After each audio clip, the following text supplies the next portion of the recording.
Même s'il avait créé la surprise en arrivant en tête du premier tour de la primaire des Républicains, Éric Ciotti s'est sans surprise fait balayer par sa rivale Valérie Pécresse au second tour alors que les autres perdants s'étaient rangés derrière elle. La présidente de la région Île-de-France espère déloger Emmanuel Macron de l'Élysée une victoire sans appel. Ce samedi 4 décembre 2021, Valérie Pécresse a été désignée comme la candidate de droite à l'élection présidentielle de 2022 après avoir remporté haut la main la primaire du parti Les Républicains.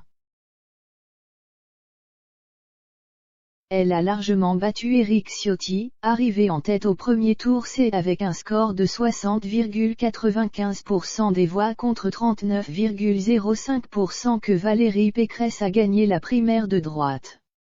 Une véritable satisfaction pour la femme politique âgée de 54 ans, qui avait reçu les soutiens de ses rivaux Xavier Bertrand, Michel Barnier et Philippe Juvin après leur élimination du premier tour.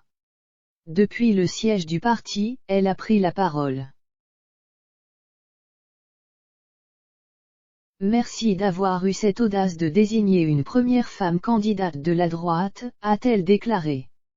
Je vais m'en montrer digne, la droite républicaine est de retour, la droite des convictions, la droite des solutions, je m'y engage, nous allons restaurer la fierté française et protéger les Français, a-t-elle ajouté. La victoire de Valérie Pécresse, actuelle présidente de la région Île-de-France, fait peur jusqu'à l'Élysée où on la juge dangereuse.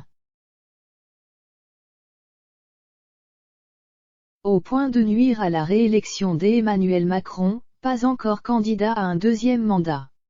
Elle pourrait rassembler la droite traditionnelle mais aussi une partie de la droite dure, qui flirte avec l'extrême droite grâce à certaines de ses prises de position sur la sécurité ou l'immigration. Si Valérie Pécresse savoure sans aucun doute d'avoir été choisie par les militants pour la présidentielle, est-ce que son clan partage le même enthousiasme ?